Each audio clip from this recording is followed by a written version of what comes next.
তবে কিন্তু দিনে কয়েকবার কোলে নেওয়া আর চুমু দেওয়া এটা কিন্তু আমি তুমি অনুমতি দিলেও করব আর না দিলেও করব, বুঝলে আমার বোকা নারী? মেহিনুর এহসানের এমন কথা শুনে ওর বুক বরাবর ধুপ করে এক ধাক্কা দিয়ে বলে, চুপ করুন বেহায়া পুরুষ, লজ্জা করে না? এহসান মুচকি হেসে মেহিনুরের হাত ধরে নিয়ে ওকে সোফায় বসায় এবং নিজেও বসে আর বলে, নাও একটা সুন্দর নাশিদ শোনাও। কোরআন শুনেছি, তোমার গলা থেকে নাশিদ শুনিনি। মেহিনুর কিছু মুহূর্ত চুপ থাকে, তারপর গলা পরিষ্কার করে মনে মনে বিসমিল্লাহ পড়ে শুরু করে একটা সুন্দর নাশিদ। আমার হৃদয়ের আলোয় আমার আত্মা আলোকিত হয়, যখন আমি মানব জাতির প্রতিপালকের প্রশংসা করলাম আর আমার আত্মা প্রফুল্ল হয়ে উঠল এবং অশ্রুধারা বইছিল। হে আল্লাহ, আমার হৃদয়ে বিচার বুদ্ধির দিকে পরিচালিত করো। আমার হৃদয়ের আলোয় আমার আত্মা আলোকিত হয়, যখন আমি মানব জাতির প্রতিপালকের প্রশংসা করলাম আর আমার আত্মা প্রফুল্ল হয়ে উঠল এবং অশ্রুধারা বইছিল। হে আল্লাহ, আমার হৃদয়কে বিচার বুদ্ধির দিকে পরিচালিত করো। আমার হৃদয়ের আলোয় আমার আত্মা আলোকিত হয়, যখন আমি মানব জাতির প্রতিপালকের প্রশংসা করলাম আর আমার আত্মা প্রফুল্ল হয়ে উঠল এবং অশ্রুধারা বইছিল। হে আল্লাহ, আমার হৃদয়কে বিচার বুদ্ধির দিকে পরিচালিত করো। রাতের প্রশান্তিতে আমি আমার সিজদায় প্রার্থনা করি, যখন আমার চারপাশে কালো অন্ধকার। হে দয়ালু, হে পরম করুণাময়, হে পরম সহনশীল ও দয়ালু, তোমার উপহারের কোনো শেষ নেই। হে সর্বশ্রোতা, হে উত্তরদাতা, হে পরম মহিমান্বিত, হে শক্তিশালী শিকারী, প্রাণের স্রষ্টা, আমাকে পথ দেখাও। আমার হৃদয়ের আলোয় আমার আত্মা আলোকিত হয়, যখন আমি মানবজাতির প্রতিপালকের প্রশংসা করলাম আর আমার আত্মা প্রফুল্ল হয়ে উঠল এবং অশ্রুধারা বইছিল। হে আল্লাহ, আমার হৃদয়কে বিচার বুদ্ধির দিকে পরিচালিত করো।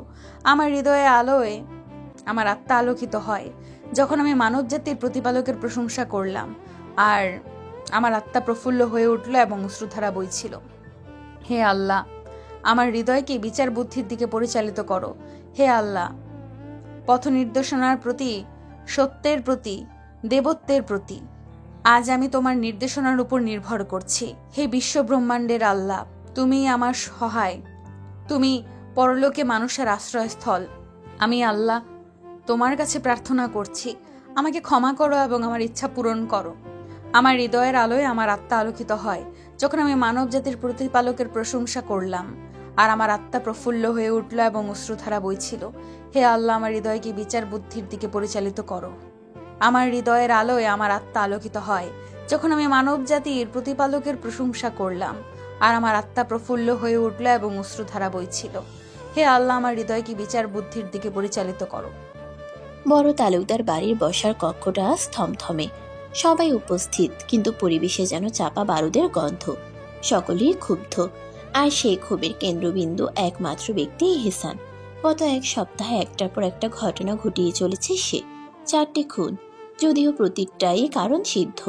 তবুও এভাবে খুন করে কি রাজনীতি টিকে থাকে? নির্বাচন এসে গেছে, এখন সামান্য ভুলও ভয়ানক বিপদ ডেকে আনতে পারে। রাজনীতির খেলা তীক্ষ্ণ বুদ্ধিতে খেলতে হয়, কিন্তু এহসান যেন আগুনের সঙ্গে নাচছে। মনিরুল সাহেব কাল রাতে মজলিস থেকে ফিরে বিষয়টা শুনে চিন্তিত হয়েছিলেন, কিন্তু নিজেকে বোঝানোর চেষ্টা করেছিলেন এহসান তার ছেলে, সে ভুল করবে না। কিন্তু আজ সকালে পত্রিকা খুলতেই যেন হৃৎপিণ্ড এক মুহূর্তের জন্য থমকে গেল। পুলিশ অফিসার হামিনের বিকৃত মরদেহ উদ্ধার। স্থানীয় লোকজন তার দেহ থানার সামনে পেয়েছে, যেখানে হাত পা নিঃসঙ্গভাবে টুকরো টুকরো করা হয়েছে। তিনি আর কিছু পড়লেন না, চোখ তুলে সরাসরি তাকালেন এহসানের দিকে। পত্রিকা টেবিলে ছুরি দিয়ে কঠিন স্বরে বললেন, এটা কি এহসান? তুমি কেন করছো? এখন যদি কেউ টের পেয়ে যায়? এহসান ঠোঁটের কোণে মৃদু হাসি ফুটিয়ে বলল, আব্বা, এই পুলিশটা কি ছিল জানেন? কোনো অসহায় মানুষের কেস নিত না, ঘুষ খেত, অপরাধীদের পেছনে না ছুটে উল্টো তাদের রক্ষা করত। আমি শুধু ন্যায্য বিচার করেছি। মনিরুল সাহেব ভ্রুকুচকে পত্রিকার বাকি অংশ পড়তে থাকলেন। অফিসার হামিন মাদক ব্যবসার সঙ্গে জড়িত ছিলেন। ধারণা করা হচ্ছে তারাই কোনো সহযোগী প্রতিরোধ নিতে এই হত্যাকাণ্ড ঘটিয়েছে। তিনি দীর্ঘশ্বাস ফেললেন। এহসান শান্ত গলায় বলে ওঠে, আব্বা, এসব বাদ দিন। আজ বিকেলে একটা বড় জনসভা আয়োজন করা হয়েছে, আপনাকে সেখানে থাকতে হবে। ভাইজান, আপনিও। মেহনুর তাড়াতাড়ি ঘর গুছিয়ে নিচ্ছে। তাড়াতাড়ি ঘরের কাজ শেষ করে রান্নাঘরে যেতে হবে, নাহলে পরে এহসান এসে এটা ওটা বলে ঝামেলা করবে। সে জানে এহসান ইচ্ছে করেই তাকে বিরক্ত করার অজুহাত খোঁজে। সব গুছিয়ে নিয়ে কাপড় রাখার কক্ষে প্রবেশ করে মেহনুর। সেখানে ঢুকে বিরক্তিতে মুখ শক্ত করে ফেলল, কেননা এহসান বাচ্চাদের মতো সব এলোমেলো করে রেখেছে। শার্ট, পাঞ্জাবি, রুমাল সব এদিক ওদিক ছড়িয়ে আছে। মেহনুর দীর্ঘশ্বাস ফেলে সেগুলো একে একে গুছিয়ে রাখতে লাগলো, আর মনে মনে কয়েকটা গালি দিল এহসানকে। ঠিক তখনই বাহিরে পায়ের আওয়াজ শোনা গেল। এহসান, সে মুহূর্তেই বুঝে গেল এহসান চলে এসেছে। তাই দ্রুত সব কাজ শেষ করে ধীর পায়ে দরজা খুলে বেরিয়ে এলো। উদ্দেশ্য কোনো দিকে না তাকিয়ে পারলে দৌড় দিয়ে ঘর থেকে বেরিয়ে যাওয়া। বেরিয়ে সামনাসামনি এহসানের চোখে চোখ পড়ে যায় মেহনুরের। এহসান ওর দিকে তাকিয়ে ভ্রু উঁচিয়ে বলল, কিরে কবুতরের বাচ্চা, দরজা বন্ধ করে কি করছিলি ওই ঘরে? মেহনুর কটমট করে তাকায় ওর পানে। এই পুরুষটা এমন আজব নাম ধরে কেন ডাকে সবসময়? কঠিন গলায় বলে, আপনি এসে যে এটা ওটা ছড়িয়ে রেখে যান, সেগুলোই গুছিয়ে নিজেকে উদ্ধার করছিলাম। এহসান মুচকি হেসে এক পায়ে গিয়ে এলো। ও, তাহলে সুন্দর করে বলা যায় না? বেয়াদবি কেন করিস? মেহনুর জানে এহসান আর এক পা এগোলে সে লজ্জায় মাটির সঙ্গে মিশে যাবে, তাই দ্রুত পাশ কাটিয়ে চলে যেতে চায়। নয়তো এখন এসেই কোমর জড়িয়ে নিজের কাছে টেনে নিয়ে এক গাদা নির্লজ্জ কথা বলবে। তাই চুপিসারে কেটে পড়াটাই উত্তম। তাই কোনো কথা না বলে চুপচাপ এহসানের পাশ কাটিয়ে চলে যেতে নিতে লাগলো। কিন্তু এহসান কি তাকে এত সহজে যেতে দেবে? সে আলতো হাতে মেহনুরের বাহু টেনে ধরে সামনে এনে দাঁড় করায়। তারপর নিঃশব্দে ওর কোমরে হাত রেখে ওকে শক্ত করে টেনে নিল নিজের বুকের কাছে। আর মেহনুর চোখের দিকে তাকিয়ে বলে, কাল রাতের কথা মনে আছে তো? মেহনুর এতক্ষণ লজ্জায় চোখ নামিয়েছিল, কিন্তু এহসানের কথাই তার শরীর মুহূর্তেই জমে গেল। এহসান তার নিজের নারীর মুখশ্রীর পানে এক পলক তাকালো, চোখ নামালো। গালে হালকা লাল আভা, ঠোঁট কাঁপছে। এই স্নিগ্ধ সৌন্দর্য তাকে মুগ্ধ করে বারবারই। এহসান আলতো করে নিজের মুখ মেহনুরের দিকে এগিয়ে নিয়ে নিজের অধর ছুঁয়ে দেয় বারবার কয়েকবার মেহনুরের কপালে।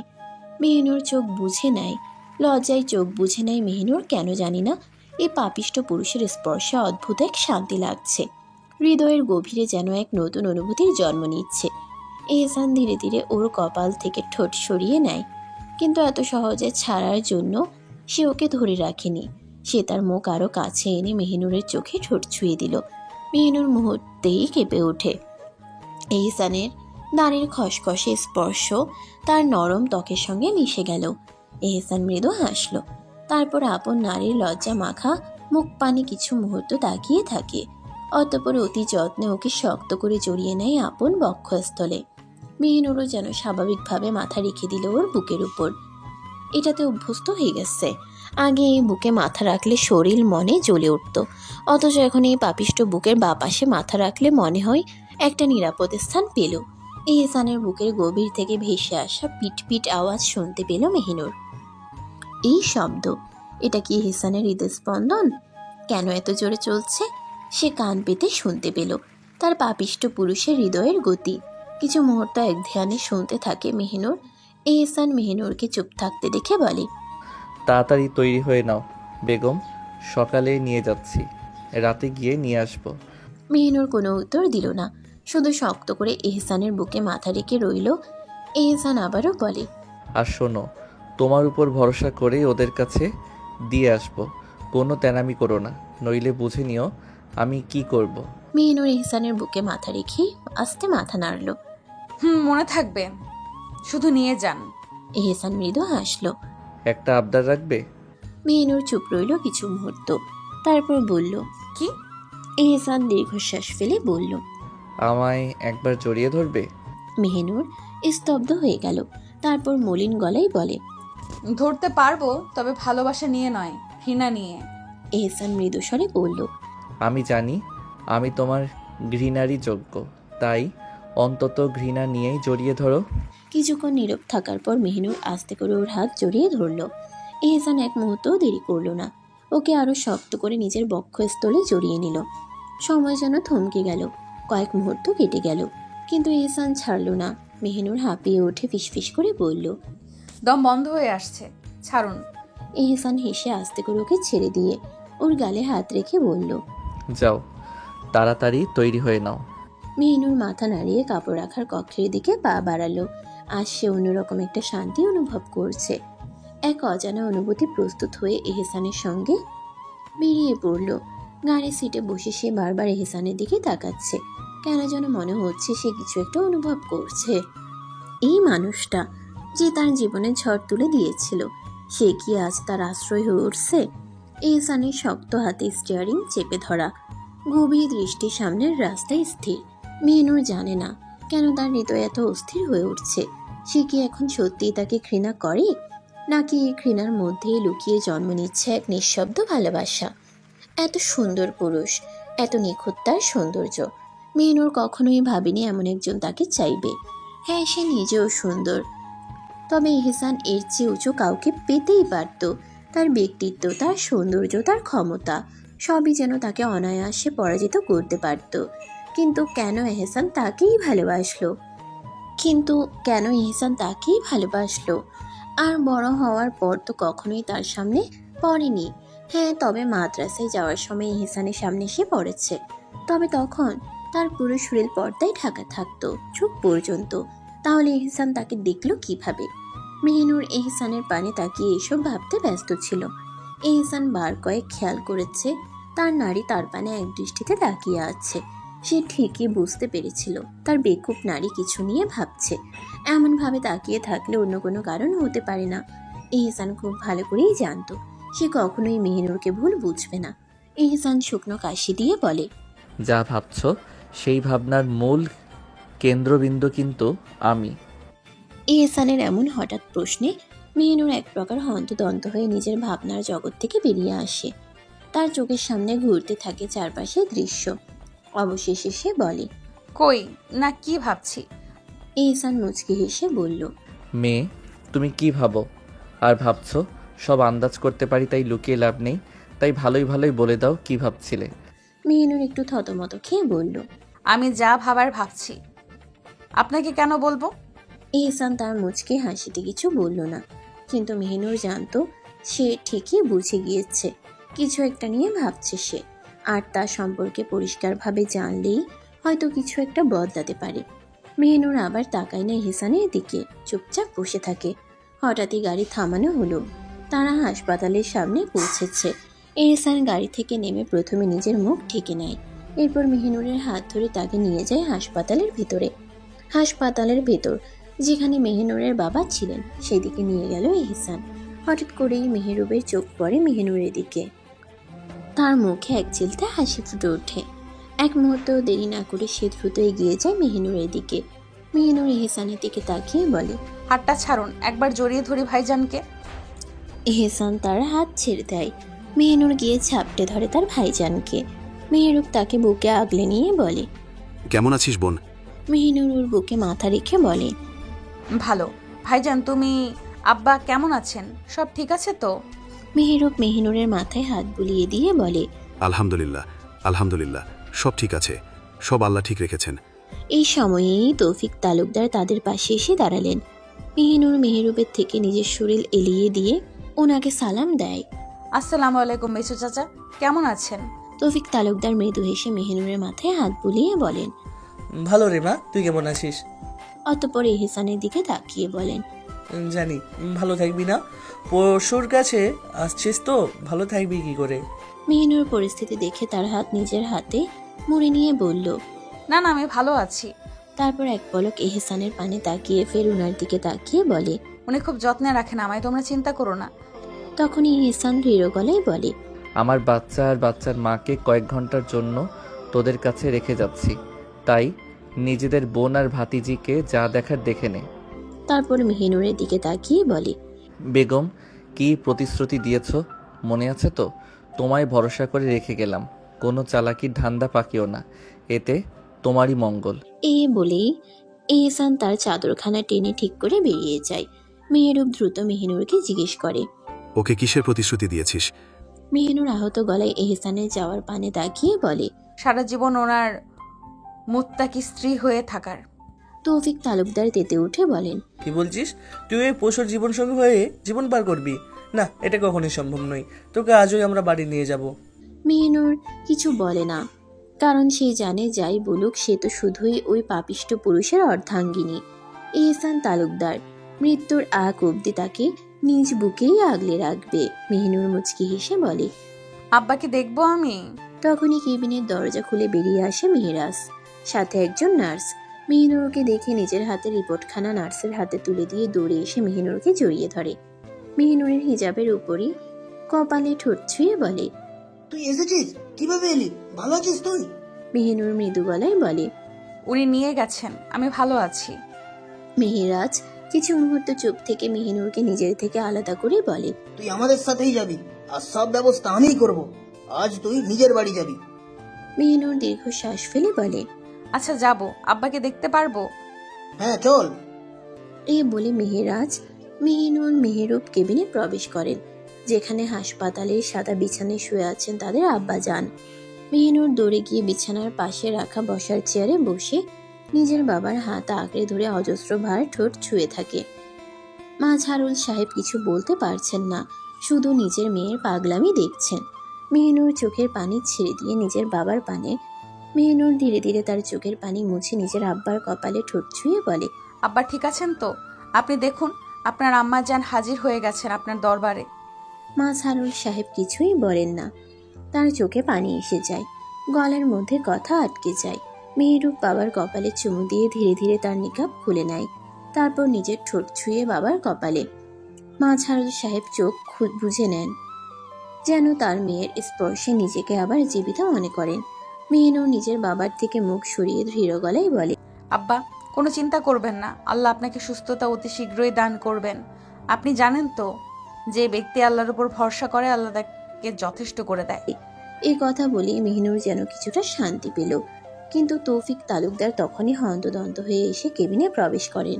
মেহরাজ, তুই নূরেরকে নিয়ে বেরিয়ে পড়। আশেপাশে এহসানের কোনো লোক নেই, আর মেহরাব আর আমি ভাইজানকে নিয়ে আসছি হাসপাতাল থেকে।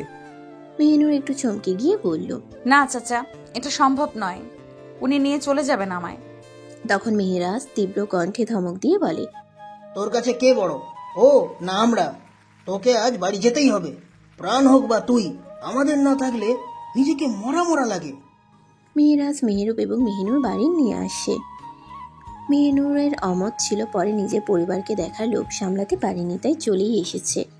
বাড়ির উঠানে পা রেখে মেহিনুর এক পলক এদিক ওদিকে তাকায়, মনে হয় কত যুগ পর সে তার নিজের ঘরে ফিরেছে। এক অদ্ভুত শান্তি অনুভব হচ্ছে। ধীর পায়ে সে বাড়ির সদর দরজার দিকে এগিয়ে যায়। দরজার সামনে দাঁড়িয়ে ভেতরের সোফায় বসা কক্ষে তার দাদাজানকে দেখে। তিনি চোখ বুজে বসে আছেন। মেহিনুর ধীর গলায় উচ্চারণ করে, দাদাজান। নিজের ফুলের ডাক কানে আসতেই মুস্তফা সাহেব চোখ খুলে ফেলেন। তার চোখ মনে হয় বিশ্বাসই করতে পারছে না, এটি কি সত্যি নাকি তার স্বপ্ন। যখন তার চোখ পড়ল সদর দরজায়, তিনি থমকে যান। কিছু মুহূর্ত তাকিয়ে তাকিয়ে থাকেন। তার চোখে ভাসে শুধু মেহিনুর। মেহিনুর এক প্রকার দৌড়ে এসে মোস্তফা সাহেবের কাছে পৌঁছায়। মেহিনুরকে কাছে পেয়ে মোস্তফা সাহেব বুঝতে পারেন এটি সত্যি। তিনি তাড়াতাড়ি সোফা থেকে উঠে দাঁড়িয়ে চিৎকার করে বলেন, বেগম সাহেব, কোথায় আসো? তাড়াতাড়ি আসো, আমাদের ফুল এসেছে, আমাদের কাছে দেখো। মেহিনুর নিজের নিকাব খুলে ছাপটে জড়িয়ে ধরে মোস্তফা সাহেবকে। মোস্তফা সাহেব ফুপিয়ে কেঁদে ওঠেন। তার চোখের কোণে কান্না এসে যায়, তবুও নিজেকে সামলে বলেন, কাঁদিস না ফুল, ফুল কাঁদে না, ফুল সব সময় হাসে, ফুলের কাঁদতে হয় না। মেহিনুর ফুপিয়ে কেঁদে ওঠে। দাদাজান, তোমার ফুল ঝরে গেছে, তোমার ফুল ধ্বংস হয়ে গেছে কলঙ্কে, এক ভয়ঙ্কর কলঙ্কে কলঙ্কিত হয়ে গেছে। এই নিফা বেগম হাউমাউ করে সিঁড়ি বেয়ে নেমে আসেন। তিনি বলতে থাকেন, আমার ফুল আইছে, আমার নাতনি আইছে, ফুল কোথায়? তুই কোথায়? মেহিনুর মোস্তফা সাহেবকে ছেড়ে ইনিফা বেগমকে জড়িয়ে ধরে আবারও কেঁদে ওঠে। এসেছি আমি দাদাজান, এসেছি আমি, তোমার ফুল এসেছে, তবে সে ঝরে গেছে, একদম ঝরে গেছে। মেহিনুরের চাচিরা এসে তাকে জড়িয়ে ধরে। তার চাচাতো ভাই বোনেরা সবাই কাঁদছে, বিশেষত তার চাচাতো বোন নুরি। নুরি মেহিনুরকে একসময় খুব ভালোবাসত, কিন্তু যেদিন থেকে মেহিনুর এহসানের সাথে হয়েছিল সেদিন থেকে সবাই যেন শান্তি হারিয়েছে। আজ তার ফিরে আসার সাথে মনে হচ্ছে কিছুটা শান্তি ফিরে এসেছে। মেহিনুর নিজের কক্ষে পা রাখে। একে একে সব কিছুতে হাত বুলাতে থাকে। তাকে মনে হয় কত যুগ পর সে নিজের ঘরে ফিরল। তার ঘরটা এহসানের ঘরের মতো বড় প্রাসাদের মতো নয়, ছোট্ট একটি ঘর যেখানে রাখা আছে একখানা বিছানা, একখানা ওয়ার্ড্রোব, একখানা ছোট্ট সোফা এবং ছোট্ট একটা বইয়ের সেলফ। ঘরের একমাত্র জানালা রয়েছে পশ্চিম দিকে। মেহিনুর ধীর পায়ে জানালার দিকে এগিয়ে যায়, আলতো হাতে জানালার পর্দায় স্পর্শ করে। জানালার সামনে রাখা ছোট্ট টেবিলের দিকে তার চোখ চলে যায়, যেখানে বসে সে পড়াশোনা করত। টেবিলের উপর রাখা ছিল তার আম্মার একখানা হাফিজি কোরআন, যা সে হাফিজ হওয়ার পর হাতে তুলে দিয়েছিল তার আম্মা। এই টেবিলে বসে ফজরের নামাজ শেষে জানালার দিকে তাকিয়ে সূর্য উদয় দেখত আর কোরআন তেলাওয়াত করত। এই হাফিজে কোরআনের পাশেই রাখা ছিল আরও একটি নুরানি কোরআন, যা সে কারি হওয়ার পর তার দাদাজান দিয়েছিলেন। এসব ভাবতে ভাবতে মেহিনুর উদাস হয়ে ওঠে। তখনই মেহেরাজ ঘরে প্রবেশ করে আর তাড়াহুড়ো করে বলে, মেহনুর, তোর পাসপোর্টটা বের কর তাড়াতাড়ি। মেহিনুর থমকে যায়। সে বুঝতে পারে না তার ভাইজান কেন এমন কথা বলছে। ঘাড় ঘুরিয়ে তাকিয়ে মেহেরাজের দিকে বলে, কেন ভাইজান? মেহেরাজ উত্তেজিত হয়ে বলে, আমি আজ তোকে নিয়ে ঢাকা চলে যাব। ঢাকা থেকে টিকিট কেটে কয়েকদিনের জন্য জর্ডান যাব, কয়েকদিনের জন্য, যাতে ওই এহসান আর তোর ধারে কাছে না আসে। মেহিনুরের বুক ধক করে ওঠে। তার মানে সে আর ইহসানকে দেখতে পাবে না? সত্যি ইহসানের সাক্ষাৎ পাবে না? সে এক মুহূর্তের জন্য হতাশ হয়ে পড়ে, খুনখুন হয়ে ওঠে। এবার সে আর ইহসানকে কাছে পাবে না, তবে সে নিজের পরিবারের কাছেও থাকবে না। মাথা নাড়িয়ে বলে, আচ্ছা। তার আর কিছু বলার নেই। এখন যদি সে বলে সে যাবে না, তো তার পরিবারের লোক কষ্ট পাবে। আর তার কাছে এহসান আগে নয়, তার পরিবার আগে, তার বাপ দাদা ভাই আগে। তাই সে এক পায়ে রাজি মেহেরাজের কথায়। রাত 10টা। গাড়িতে এহসান, জয়নাল, হাসিবার 3জন ছোট তালুকদার বাড়ি থেকে রওনা হয়েছে। তাদের উদ্দেশ্য মেহিনুরকে নিয়ে বাড়ি ফেরা। হাসপাতালে ফোনে খবর পেয়েছে যে মেহেরাজরা বাড়ি ফিরে গেছে এবং সবাই থাকার জন্য এহসান ফোন বন্ধ রেখেছিল। ফোন খুলে যখন এহসান কাহিনীটি শুনতে পেল, তার বুকের মধ্যে একটা অজানা চাপ অনুভব করলো। তার নারী আবারও বিশ্বাসঘাতকতা করেছে, এমনটি তার মনে হতে লাগলো। রাগে এহসানে নিজের চুল ছিঁড়তে ইচ্ছে হচ্ছিল, কিন্তু সে নিজেকে যতটা সম্ভব শান্ত রাখার চেষ্টা করে। সভা থেকে গাড়ি নিয়ে ছোট তালুকদার বাড়ির দিকে রওনা হলো। তখন হঠাৎই এহসানের ফোনে একটা ভিডিও আসে। প্রথমে সে পাত্তা না দিলেও কিছুক্ষণ পরে অচেনা নাম্বারটা দেখে তার মনে একটা অস্থিরতা চলে আসে। তাই সে ভিডিওটি চালু করে। ভিডিও চালু হতেই তার শরীর থেকে রক্ত যেন সরে গেল। ভিডিওতে স্পষ্টভাবে দেখা যাচ্ছে একজন মেয়ে আর ছেলেকে কেউ চেয়ারের সাথে বেঁধে রেখেছে। কিছু মুহূর্ত পরে এহসান বুঝতে পারে এই নারী আর কেউ নয়, তারই আপন নারী আর তার ভাই মেহেরাজ। মেহেরাজ বাড়ির সবার থেকে বিদায় নিয়ে মেহিনুরকে নিয়ে সিলেট থেকে ঢাকার উদ্দেশ্যে বের হয়। গাড়ির গতি স্থির। সিলেট এয়ারপোর্ট রোডের কাছাকাছি আসতেই কয়েকজন গার্ড তাদের পথ রোধ করে দাঁড়ায়। মেহেরাজ রেগে ফুঁসে গাড়ি থেকে বের হয়। এতে মেহিনুর প্রথমে ভয় পায় না। সে ভাবে হয়তো এহসানের কাজ, আর এহসান যাই করুক তার ক্ষতি করবে না। যদি সে এহসানের হাতে পায়ে ধরে তাহলে হয়তো মেহেরাজেরও কিছু করবে না। কিন্তু সে ভুল। ওরা গার্ডদের কেউ নয়, ওরা ছিল অন্য কেউ, রাসেলের লোক। তবে বোকা মেহিনুর এখনো এ সম্পর্কে অবগত নয়। দুজন নারী গার্ড তাকে শক্ত করে ধরে নিয়ে ওকে গাড়ি থেকে বের করে অন্য গাড়িতে জোর করে উঠে যায়। মেহেরাজ প্রতিরোধের চেষ্টা করে, কিন্তু শক্ত হাতে ওকেও বেঁধে ফেলে গাড়িতে প্রবেশ করানো হয়। মেহিনুরের এখনো ভয় করছে না। সে এখনো মনে করছে এটা এহসানের কাজ, তাই একটুও ভয় করছে না। এক সময় ওদের দুজনের একটা পুরনো গুদামের উঠানে নামানো হয়। সেখানে লোহার চেয়ারে ভাঙাচোরা কাঠের বাক্স আর আবর্জনার স্তূপ, আর তার ঠিক মাঝখানে দাঁড়িয়ে রাসেল, এক কদর্য হাসি মুখে। মেহিনুরের ধারণা তার সামনে স্পষ্ট ভুল প্রমাণ হয়। মেহিনুরের ভয়ে কলিজা শুকিয়ে আসছে। এরা কারা, কেন এমন করছে? সে তো মনে করেছিল এটা এহসানের কাজ, কিন্তু এটা তো ভুল। রাসেলকে মেহেরাজরা চিনে, ওদের পুরো পরিবারকেই চিনে। মেহেরাজ রাগে গর্জে উঠে বলে, রাসেল, তোদের সঙ্গে আমাদের কোনো শত্রুতা নেই, আমাদের ছেড়ে দে, আমরা চলে যাব। রাসেল বিশ্রীভাবে হেসে বলে, অবশ্যই তোদের ছাড়বো, তবে তার আগে আমার কিছু কাজ হাসিল করতে হবে। মেহেরাজ চেয়ার থেকে মুক্ত হওয়ার চেষ্টা করে, হাত পা বাঁধা, কিন্তু চোখে আগুন। কি কাজ হাসিল করতে চাস তুই? রাসেল এক পাশে দাঁড়িয়ে থাকা এক লোকের দিকে তাকিয়ে ইশারা করলো। সঙ্গে সঙ্গে লোকটি এগিয়ে এসে মেহেরাজের কাঁধে কিছু একটা পুশ করলো। কয়েক মুহূর্তের মধ্যেই মেহেরাজের চোখে অন্ধকার নেমে এলো। সে জ্ঞান হারিয়ে ফেলল। মেহনুর আতঙ্কে ছটফট করতে লাগলো। তার বুক ফেটে কান্না আসছে, কিন্তু গলা দিয়ে স্বর বের হচ্ছে না। তার কাঁপতে কাঁপতে বলতে ইচ্ছে হচ্ছে, আমার ভাইকে কি করছেন? দয়া করে এমন করবেন না। কিন্তু সে এইসব বলতে পারবে না। এরা পরপুরুষ। যদি এখানে এহসান থাকতো তো সে চিৎকার করত, কিন্তু এখানে এহসান নেই। এহসান থাকলে সে চিৎকার করত, প্রাণপণে গলা ফাটিয়ে প্রয়োজনে গালাগালিও করত, কান্নাও করত। সে সময় এহসান ঠিকই তাকে বুকে জড়িয়ে ধরে বলতো, তুমি এভাবে কাঁদলে আমার অন্তরও কেঁদে ওঠে। কিন্তু বাস্তবতা নিষ্ঠুর। এখানে কেউ তাকে বাঁচাতে আসবে না। মেহনুর ভয়ে জড়সড় হয়ে বসে আছে। কি হবে, কি করবে, কেন হচ্ছে? কেনই বা তার সাথেই সবসময় এমন অনাকাঙ্ক্ষিত ঘটনা ঘটে? কেন এত নির্মম পরিস্থিতির শিকার সে হয়? ঠিক তখনই এক লোক এসে বলে, এহসান তালুকদারের বউ কথা বলতে পারে নাকি ভাই? মেহনুরের বুক ধক করে ওঠে। আরেকজন যোগ দেয়, মেয়ে তো হাফেজা, পরপুরুষের সামনে গলা তো ওলে না। আরেকজন ঘৃণ্য হাসি দিয়ে বলে, তাই নাকি? তাহলে গলা নয়, মুখ দেখে নেহি। কথাটা শুনে মেহনুর আতকে ওঠে। তার শরীর কেঁপে ওঠে, হাত পা শক্ত হয়ে আসে।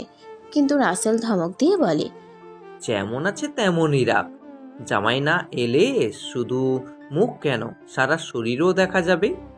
মেহনুরের চোখে পানি জমে আসে। সে চিৎকার করতে পারে না, দৌড়াতে পারে না, প্রতিরোধও করতে পারে না। একটাই নাম তার হৃদয়ের গহীন থেকে বের হয়ে আসে, আল্লাহ।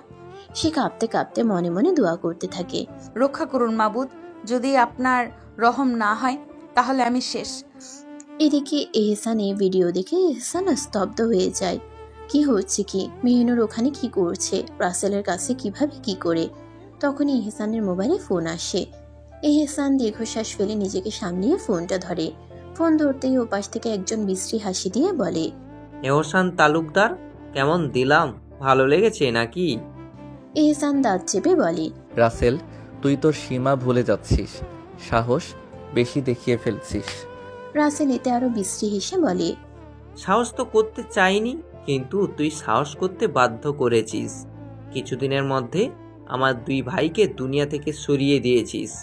আমার ভাইটা দেশ ছেড়ে গিয়েও নিস্তার পায়নি। এহসান দাঁত চেপে বলে, তোর যা শত্রুতা আমার সাথে, আমার নারীকে কেন এত টানলি? রাসেল বিশ্রী হেসে বলে, তোর দুর্বলতাই তো আমার সফলতা। এহসান নিজের রাগ সামলিয়ে বলে, কি চাস তুই? রাসেল মেহনুরের দিকে এক পলক তাকিয়ে ফোনে বলে, তোকে চাই। তুই শুধু একা চলে আয়, আর তোকে মেরে আমি নিজের ক্ষোভ মিটিয়ে নেব। আর নইলে? এহসান বাজখাই গলায় বলে, নইলে কি? সরে বাচ্চা, কি করবি তুই? রাসেল বিশ্রী হেসে বলে, নইলে তোর নারীর ছোট শরীর আমার শরীরের সাথে মিশে যাবে। মা বোন আমাদেরও আছে, তাই এখনো কিছু করিনি। কিন্তু 1.5 ঘন্টার মধ্যে না আসিস তো তোর নারীর মৃত্যু আমার হাতে, তাও ইজ্জত ছাড়া। তাই চুপচাপ আমার আগের আস্তানায় চলে আয়। তারপর আবার হুমকি দিয়ে বলে, সাবধান, একদম চালাকি যেন না হয়। এই বলেই রাসেল ফোন কেটে দেয়। এহসানের আগে শরীর জ্বলতে থাকে। হাসিব জয়নালও সবই শুনেছে। এহসান অস্থির গলায় বলে, তোরা যা করার কর, আমি যাচ্ছি ওখানে। হাসিব আর জয়নাল বলে, ভাইজান আপনি যান, আমরা ব্যবস্থা করছি। এই বলে দুজনে গাড়ি থেকে নেমে পড়ে। এহসানও হন্তদন্ত হয়ে গাড়ি চালু করে উদ্দেশ্য রাসেলদের আগে রাস্তা নেয়। এহসানের রাগ হচ্ছে, খুব রাগ হচ্ছে, নিজের উপর রাগ হচ্ছে। কেন যে সে মেহনুরকে একা রেখে আসতে গেল ওই কাপুরুষদের কাছে? আর কেনই বা সে বিশ্বাস করতে গেল নিজের নারীকে? এই নির্বাচনে দাঁড়িয়ে পড়েছে আরেক মহা ঝামেলায়। রাতের ঘুম হয়েছে হারাম, এর উপরে এই বেয়াদ্দপ নারীর বেয়াদ্দবি। এহসান গাড়ি চালাতে চালাতে হাসিবকে ফোন দেয় আর বলে, আজকের জনসভার নিরাপত্তার জন্য যে থাই স্নাইপারগুলো এনেছি, ওগুলোকেই পাঠিয়ে দে ভাই। পরিস্থিতি ঠিক লাগছে না। ওখানে আমার বেগম আছে, কি থেকে কি হয়ে যাবে, রাগে না কি করে ফেলি। হাসিব উত্তর দেয়, আচ্ছা ভাইজান, 10 মিনিটে সব হয়ে যাবে ইনশাল্লাহ। মেহনুর ভয়ে কুকড়ে উঠছে। সব তারই দোষ। যদি সে বিশ্বাসঘাতকের মতো না চলে যেত তবে এমন কিছুই হতো না। তার কারণে হয়তো আজ তার ভাইজানও মারা যাবে। আচ্ছা, এহসান কি আসবে ওকে বাঁচাতে? না, আসবে না, নিশ্চয়ই আসবে না। কারণ এহসান তাকে বলেছিল একদিন যে বা যারা তাকে ধোঁকা দেয় তাদের সে ঘৃণা করে। আচ্ছা, তাহলে কি মেহনুরকেও সে ঘৃণা করবে? এখন এতক্ষণে হয়তো এহসান জেনেই গেছে যে সে পালিয়েছে তার থেকে। মেহনুর দীর্ঘশ্বাস ফেলে ভাবে, আল্লাহর হাতেই সব। আমার রব নিশ্চয়ই এমন কিছু আমার সাথে করবেন না। কিছু মুহূর্ত পার হয়, মেহনুরের ভয় লাগতে শুরু করে। যদি এহসান না আসে তো তাকে নিশ্চয়ই এই পশুগুলো মেরে ফেলবে, সাথে তার ভাইটাকেও। মেহেরাজের এখনো জ্ঞান আসেনি, অচেতন হয়ে চেয়ারের সাথে বাধা রয়েছে। মেহনুরের অঝরে চোখ দিয়ে পানি গড়াচ্ছে। এক ভয়াবহ মৃত্যু সামনে দেখতে পাচ্ছে। নিজের সব হারিয়ে মরে যাওয়ার দৃশ্য যেন তার চোখের সামনে স্পষ্ট ভাসছে। সব শেষ হয়ে যাচ্ছে, কলিজা ছিঁড়ে যাচ্ছে কষ্টে, কিন্তু কিছু করতে পারছে না। এহসান যদি তার সাথে এমন কিছু করতো তো চিৎকার করতো, গালি দিত, প্রয়োজনে কামড়ও দিত, তবে একটাও ভয় পেত না। এহসানের বুকে মাথা রেখে চিৎকার করে কাঁদত। কিন্তু এখন এটা কেবল স্বপ্নেই মানায়। এহসান আসবে না এখানে, আর তার এহসানের বুকে মাথা রাখা হবে না। চিরতরে হারিয়ে যাবে তার অস্তিত্ব। এহসানের মুখটাও হয়তো আর দেখতে পারবে না। কেন জানি এই ভেবে কলিজাটা ফেটে যাচ্ছে, ভেতর শুকিয়ে আসছে। এই ভয়ঙ্কর মুহূর্ত এসেও তার আপনজনদের কথা মনে আসলেও যাকে সে সবচেয়ে বেশি ঘৃণা করে, কেন জানি তার জন্য ভেতরটা ফেটে যাচ্ছে। তার বুকে মাথা রাখার জন্য প্রাণ বেরিয়ে যাচ্ছে। এহসান গাড়ি নিয়ে পৌঁছায় সেই জায়গায়। এহসান গাড়ি থেকে নামতেই দুটি লোক তাকে গেটের দিকে নিয়ে আসে। এহসানকে গেটের দিকে আসতে দেখে মেহিনুর অবিশ্বাসের চোখে সেদিকে তাকিয়ে রয়। মনে হয় হাতে চাঁদ পাওয়ার মতো কিছু দেখেছে সে। মেহিনুরের বিশ্বাস করতে কষ্ট হচ্ছে যে তার মতো বিশ্বাসঘাতক নারীর জন্য এহসান নিজের জানের মায়া ছেড়ে দিয়েছে। রাসেল বিশ্রী হেসে এহসানের দিকে তাকিয়ে বলে, এসে গেছিস? আমি জানতাম তুই আসবি, কারণ তোর বউ তো তোর আত্মা। এহসান এক পলক তাকায় মেহিনুরের দিকে, চোখে অগ্নি, অথচ মুখভঙ্গি স্থির। এরপর রাসেলের দিকে চোখ তুলে ঠান্ডা গলায় বলে, আমার নারীকে ছেড়ে দে, আমার সাথে যা করার কর। রাসেল একটা পিস্তল হাতে নিয়ে এহসানের চারপাশে ধীর গতিতে হাঁটতে থাকে। হেসে বলে, তুই তোর নারীকে এত ভালোবাসিস যে নিজের প্রাণটা অবধি দিয়ে দিচ্ছিস? কি প্রেম! এহসানের কপালে রগ ফুলে ওঠে, রাগে চোখ দুটি ধপধপ করছে, কিন্তু নিজেকে শান্ত রেখে বলে, তোর এসব জানার দরকার নেই, তুই যা করার আমাকে কর। আমার নারী ওর ভাইকে ছেড়ে দে, আমাকে মেরে দে। রাসেল তাচ্ছিলের হাসি দিয়ে বলে, এই দিনটার জন্য আমি কত টাকা উড়িয়েছি, কত পরিকল্পনা করেছি। আমার দুই ভাই মরেও গেল, কিন্তু তোকে কেউ মারতে পারলো না। অথচ আজ একটা তুচ্ছ মেয়ে ছেলের জন্য তুই নিজেকে আমার হাতে তুলে দিলি। বুঝতেও পারিনি যে এমন দিন আসবে। এহসান দাঁত চেপে বলল, যা বলার আমায় বল। আমার নারীর নামে একটা বাজে কথা বললে জিভ ছিঁড়ে ফেলবো। রাসেল আবারও কদর্য হাসিতে ফেটে পড়ে বলে, ও আচ্ছা, এখনো এত সাহস দেখাচ্ছিস? তোকে সামনে বসিয়ে না হয় তোর নারীকেই শেষ করে দিই, তাও বিশ্রীভাবে। এহসানের শরীর জুড়ে বিদ্যুৎ খেলে গেল। মাটির নিচ থেকে যেন আগুন বেরিয়ে আসছে, কিন্তু নিজেকে সামলে নেয়, কারণ তার বেয়াদ্দপ নারী, তার প্রাণ এখনো ওদের হাতে বন্দি। যদি কিছু করে ফেলে, তাই নিজেকে সামলিয়ে নেয়। রাসেল আবার বলে, শেষ ইচ্ছে আছে তোর? থাকলে বলে ফেল, কারণ তোকে ভয়ঙ্করভাবে মারবো। এহসান রাসেলের কথায় মেহনুরের দিকে তাকায়, চোখে গভীর এক মায়া, যেন সে পৃথিবীর সবকিছু ভুলে গেছে। মেহনুরের বুক ধক করে ওঠে। মৃত্যুর দ্বার প্রান্তে দাঁড়িয়েও কিভাবে এই পুরুষ এত ভালোবাসায় দৃষ্টি দিতে পারে, অথচ সে তো ওকে দেখতে পারছে না, পারবেই বা কি করে? তার সারা শরীর যে ঢাকা।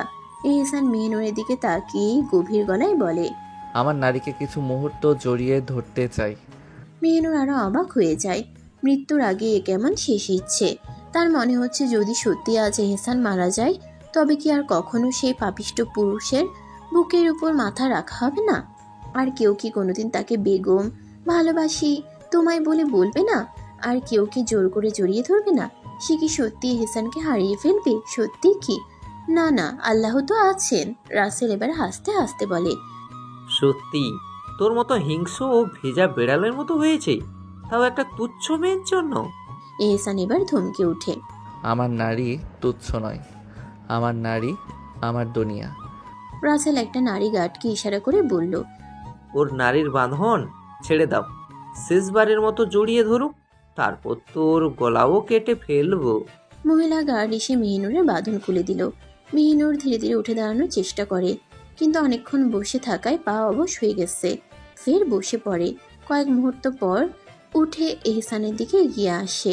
তার মাথায় শুধু একটাই ভাবনা, আমার পাপিষ্ঠ পুরুষ আমার জন্য যদি মরে যান তবে আমি কেমন করে বাঁচবো এই অপরাধ বোধ নিয়ে?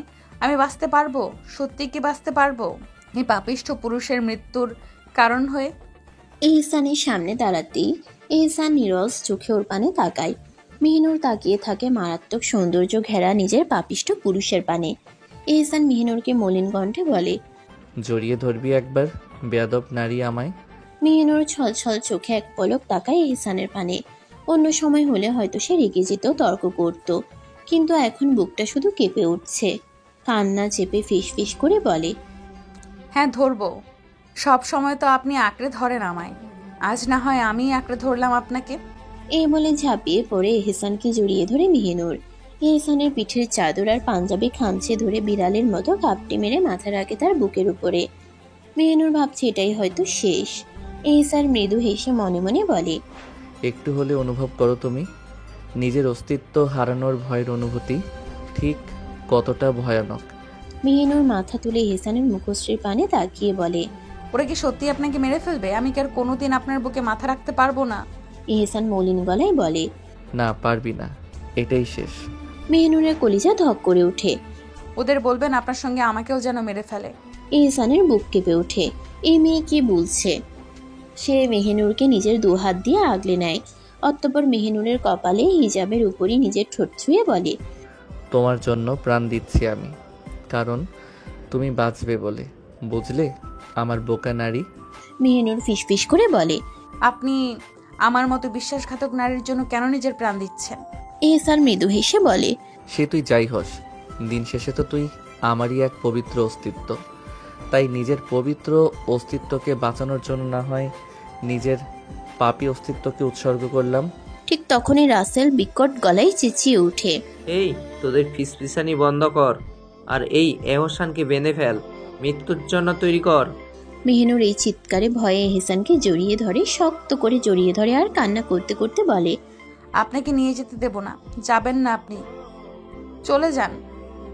আমি মরে গেলে কিচ্ছু হবে না, আপনি নিজের প্রাণ আমার জন্য শেষ করবেন না। এহসান কিছু বলে না, মুচকি হেসে মেহিনুরকে আরো শক্ত করে জড়িয়ে ধরে আর মনে মনে বলে, মায়ায় জড়িয়ে গেছো তুমি, ভয়ঙ্করভাবে জড়িয়ে গেছো তুমি এই পাপিষ্ঠ পুরুষের মায়ায়। হঠাৎ চারদিকে হেলিকপ্টারের গর্জন শোনা যায়, যেন বিশাল আকাশের বুকে বাজ পড়ার মতো। প্রতিটি ধ্বনি যেন মাটিতে গভীর শীতলতা সৃষ্টি করছে। রাসেল আর তার লোকজন দ্রুত আকাশের দিকে চোখ ফিরিয়ে দেখে, কিন্তু কিছুই বুঝে উঠতে পারে না। এই এলাকা তাদের জটিল পরিকল্পনার জায়গা, এখানে তো কিছু ঘটার কথা ছিল না।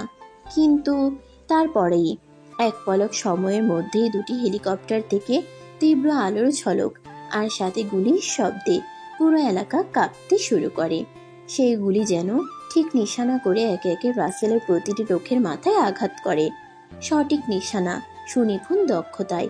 মুহূর্তের মধ্যে রাসেলের দলটি মাটিতে লুটিয়ে পড়ে। মেহিনুর গুলির শব্দ শুনে ভয় পেয়ে ওঠে। মনে হয় যেন কেউ এহসানকে লক্ষ্য করে গুলি করছে। সে এক মুহূর্তও না ভেবে আরো শক্ত করে এহসানকে জড়িয়ে ধরে, যেন তার শরীরের মধ্যে সুরক্ষা পেতে পারে। তার মনে একটাই ভাবনা, যদি এহসানকে গুলি করে ফেলে তবে অন্তত তার নিজের শরীরও তো ভাগ করে নিতে পারবে। তা একসাথে চলে যাবে তারা পরকালে।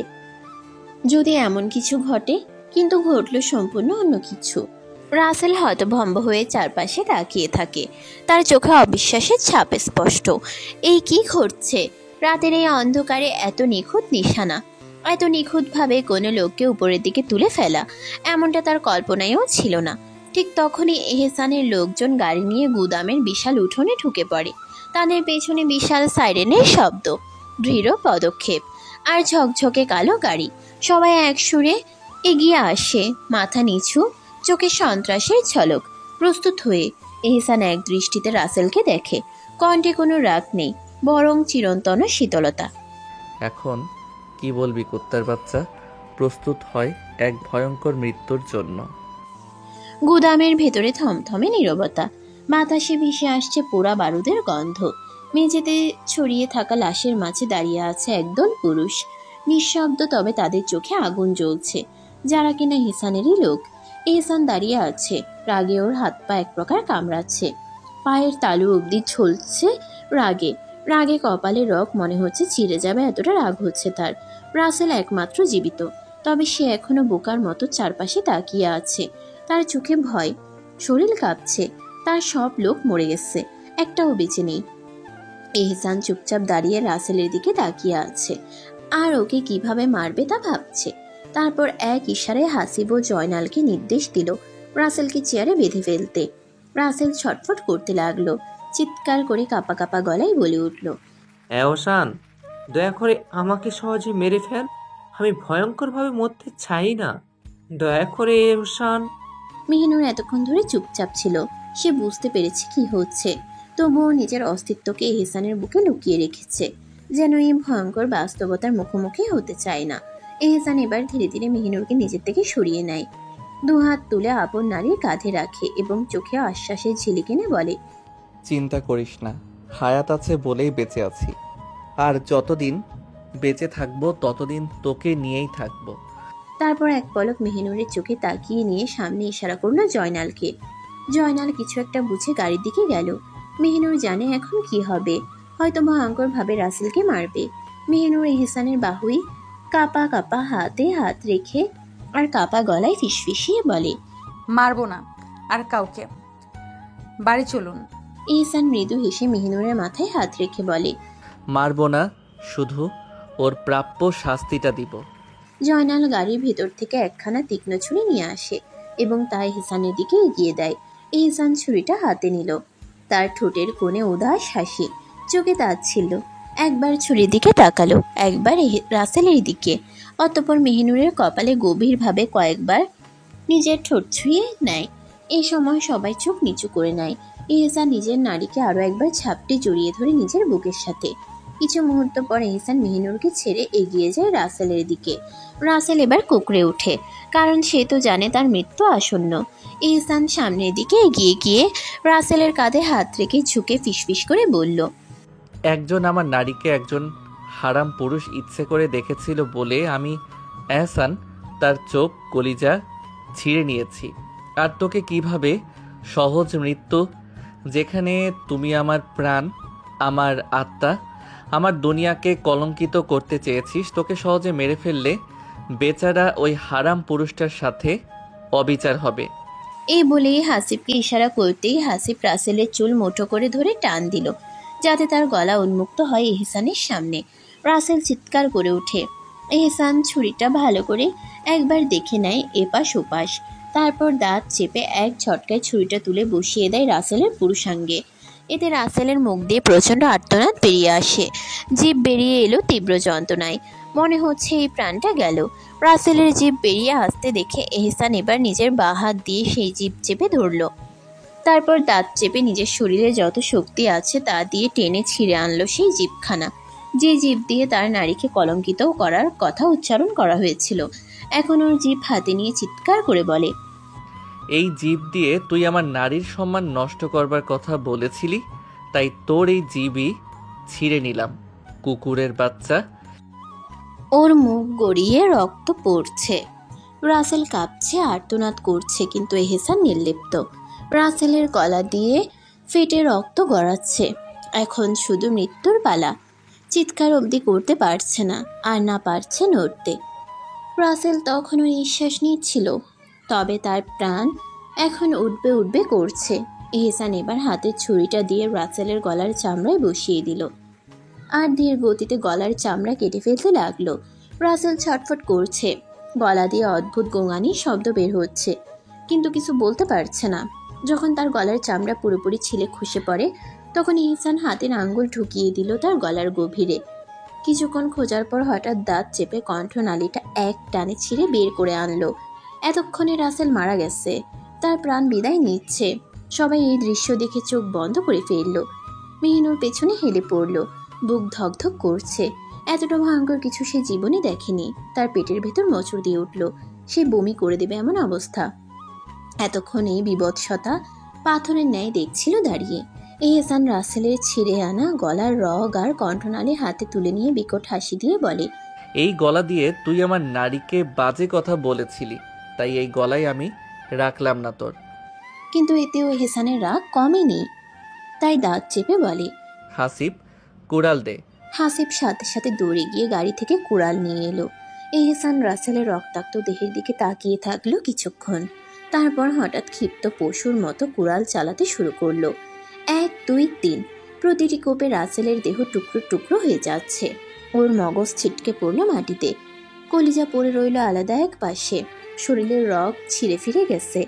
এহসান কুড়াল চালিয়ে যাচ্ছে বারবার, যতক্ষণ না শরীরটা একদম ক্ষুদ্র মাংসের টুকরো হয়ে যায় ততক্ষণ। যখন আর কিছু কাটার নেই তখন সে নিঃশ্বাস ফেলল, কুড়ালটা মাটিতে ফেলে দিল। তারপর নিজের লোকদের দিকে তাকিয়ে বলে, দেখ তো কোনো পানির লাইন আছে কিনা গোসলের জন্য। একজন দৌড়ে গিয়ে দেখে এলো। জি ভাইজান, আছে। তাহলে চালা পানির মোটর, শরীরে হারাম রক্ত লেগেছে। একজন পানির লাইন এনে এহসানের সামনে ধরলো, অতঃপর পানি সশব্দ গড়িয়ে পড়তে লাগলো। এহসান নিজের শরীর থেকে চাদর খুলে ফেললো। ঠান্ডা পানির ধারা তার রক্তমাখা শরীরের উপর পড়ে ধুয়ে দিচ্ছে সব। সে শান্ত হয়ে গেছে, যেন এই রক্ত স্নানই তার পরিত্রাণ। মেহিনুর পাথরের মতো দাঁড়িয়ে আছে, তার মন বুঝতে পারছে না সে ভয় পাচ্ছে নাকি বিস্মিত হচ্ছে।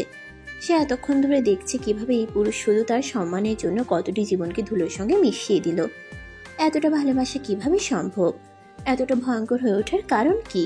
কি এমন আছে তার নিজের মধ্যে যা একজন পুরুষকে জানোয়ার বানিয়ে দিল? সে কিছুই বুঝতে পারছে না, শুধু দেখছে কিভাবে তার পাপিষ্ঠ পুরুষ রক্ত স্নানের পর এখন প্রশান্তিতে গোসল করছে।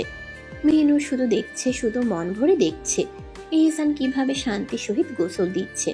চারপাশে যেন নরকের বিভীষিকা। রক্তের গন্ধ বাতাসকে ভারী করে তুলেছে। জমিন জুড়ে ছড়িয়ে ছিটিয়ে থাকা নিথর দেহগুলো প্রমাণ দিচ্ছে যে এখানে কিছুক্ষণ আগেও এক ভয়ঙ্কর হত্যাযজ্ঞ চলেছে। মেহেরাজের জ্ঞান ফিরতেই সে গোঙানি দিয়ে চোখ খুলল। কিছুক্ষণ অবাক দৃষ্টিতে চারপাশ দেখল, যেন বুঝতে পারছে না সে কোথায়। ধীরে ধীরে তার স্মৃতিতে ফিরে এলো সবকিছু, কি ঘটেছে, কেন ঘটেছে। ঠিক তখনই মেহেরাজের গলার আওয়াজ শুনে মেহিনুরের ধ্যান ভাঙল। এক পলক সে তাকালো নিজের ভাইয়ের দিকে, তারপর চোখ গেল এহসানের দিকে। এহসান ধীরে ধীরে এগিয়ে আসছে, তার দৃষ্টি অগ্নি স্ফুলিঙ্গ ছড়াচ্ছে। মেহিনুর শিহুরে ওঠে। মুহূর্তের মধ্যে এক দৌড়ে গিয়ে এহসানের সামনে দাঁড়িয়ে মেহেরাজকে আড়াল করে বলে, দয়া করে আমার ভাইজানকে কিছু করবেন না। আমার দোষ, আমি চলে যেতে চেয়েছি, আমি সব করেছি। মেহেরাজ চারদিকে তাকিয়ে মুহূর্তে এসব বুঝে গেল এহসান কি ভয়ঙ্কর কাণ্ড ঘটিয়েছে। চারপাশে ছড়িয়ে থাকা তরতাজা যুবকদের লাশ, রক্তাক্ত জমিন আর রাসেলের শরীরে যা অবশিষ্ট আছে, এই সব কিছু দেখে গা শিউরে উঠল।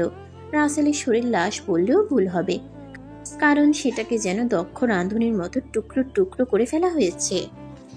কলিজা, ফুসফুস, জিহাবা সবকিছু ছড়িয়ে ছিটিয়ে আছে রক্তমাখা মাটিতে। মেহেরাজ চোখ বন্ধ করে নিল, ভেতরটা মোচড় দিয়ে উঠছে। সে জানে এহসান এক ভয়ঙ্কর নরখাদক, কিন্তু এতটা নিষ্ঠুরতা, এটা তার কল্পনারও বাইরে ছিল। মেহিনুরকে ভাইয়ের হয়ে অনুনয় করতে দেখে এহসানের কপালে রগ ফুলে ওঠে। এমনিতেই কি ঘটিয়েছে এর মধ্যে এমন করছে এই নারী কি শুধু নিজেরটাই বুঝে? দাঁত চেপে বলল, মীর জাফরি করেছিস, আবার সেটাই স্বীকার করছিস তো? এহসান আর কিছু বলতে যাবে কিন্তু নিজেকে সামলে নিল।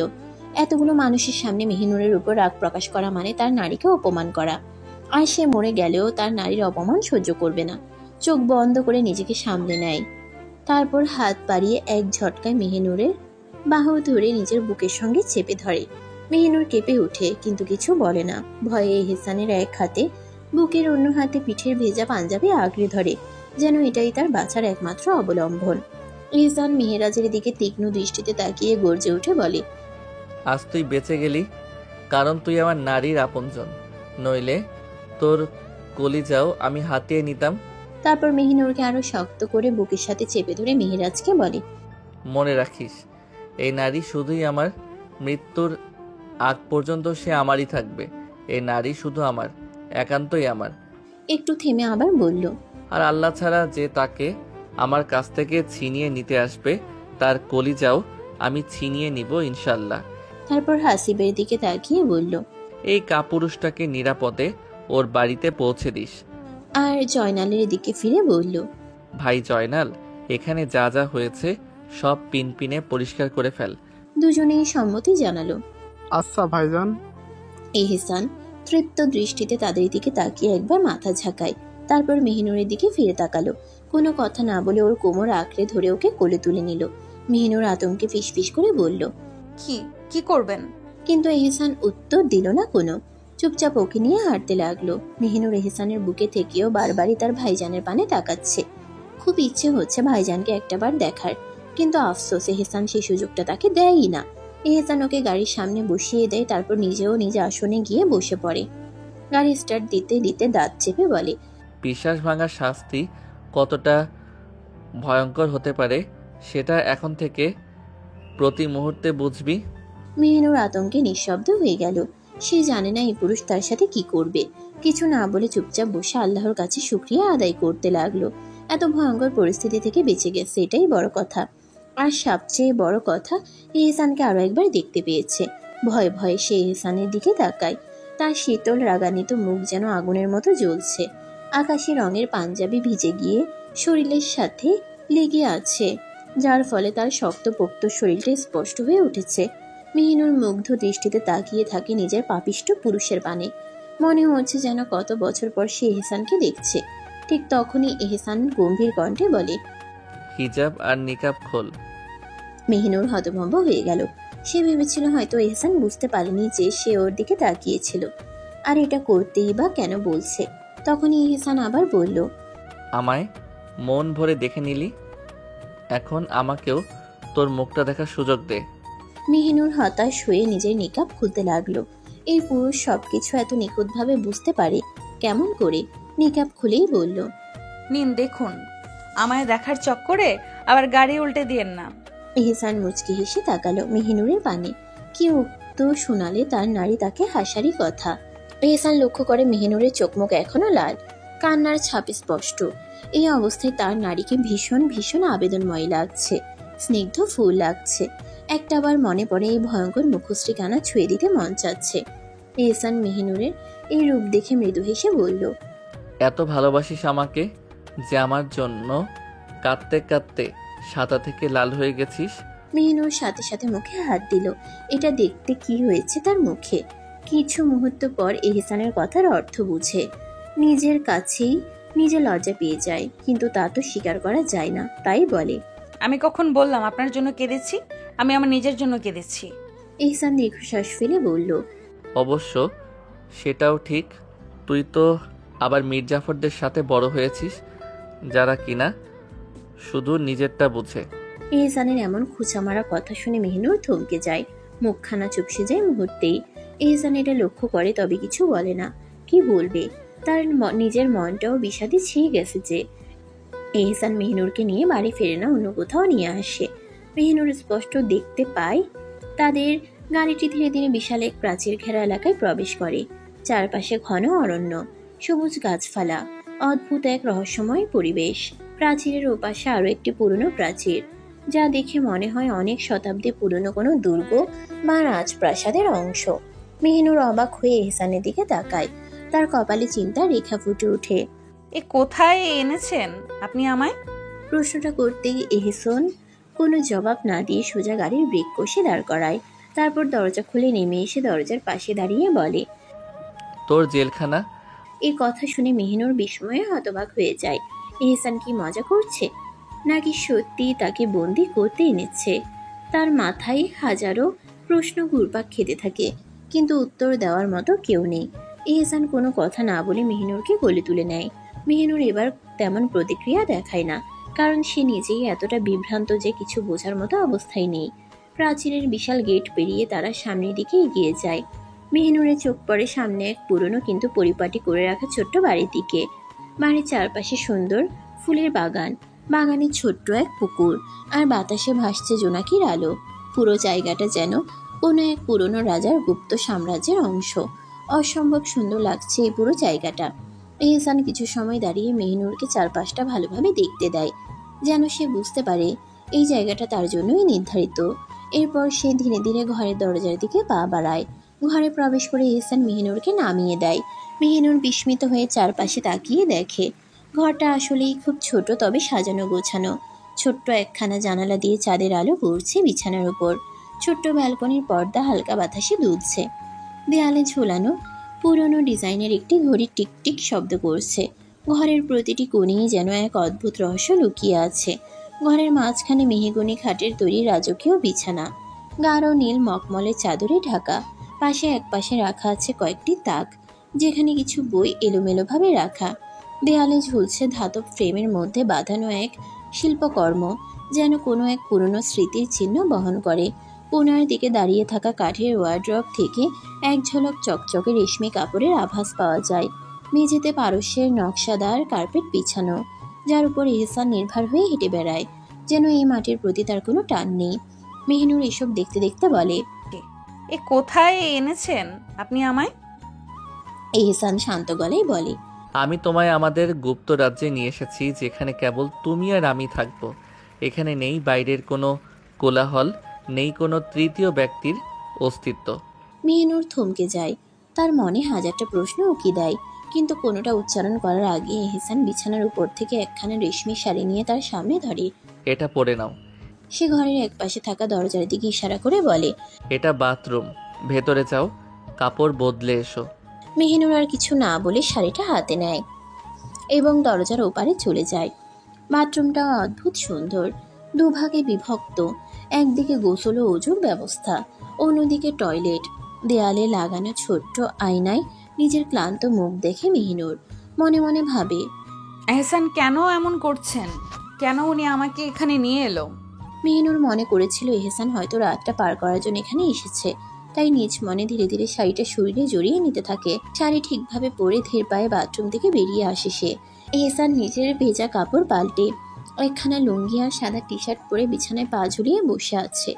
এত রাগের মাঝেও তার বারবারই মেহিনুরকে দেখতে ইচ্ছে হচ্ছে। স্নিগ্ধ কোমল সে মুখশ্রী দেখে প্রহর গুনতে ইচ্ছে করছে, অথচ সেই নারী যে এতক্ষণ আগে বাথরুমে ঢুকেছিল এখনো বের হওয়ার নাম নেই। মনে ছটফট করছে। অন্তত একবার নিজের কবুতরের বাচ্চাটাকে প্রাণ ভরে দেখে নিতে চাই সে। রাসেলের আস্তানায় আসার আগেই সবকিছু পরিষ্কার করে ঠিকঠাক গুছিয়ে রেখেছে সে, যেন এখন থেকে মেহিনুরকে এখানেই রাখতে পারে। নির্বাচন আসন্ন, রাত দিন বাইরে থাকতে হবে তাকে। এই সুযোগে যেন মেহিনুর তার থেকে আলাদা না হয়ে যায়। আজ যা করেছে তার জন্য কঠিন শাস্তি পাওয়া উচিত, কিন্তু কি শাস্তি দেবে? এহসান জানে এই বেয়াদব নারী তার সমস্ত অস্তিত্ব, তার রক্তের প্রতিটি বিন্দুর সঙ্গে মিশে গেছে। তাকে কষ্ট দিলে কি নিজেও শান্তিতে থাকা যায়? তাই সব দিক ভেবেই সে সিদ্ধান্ত নিয়েছে মেহিনুরকে কিছুদিন এখানেই রাখবে। মেহিনুর বাথরুম থেকে বেরিয়ে আসে, টাওয়াল দিয়ে চুল মুছতে মুছতে। এহসান স্তব্ধ হয়ে এক দৃষ্টিতে তাকিয়ে থাকে তার দিকে।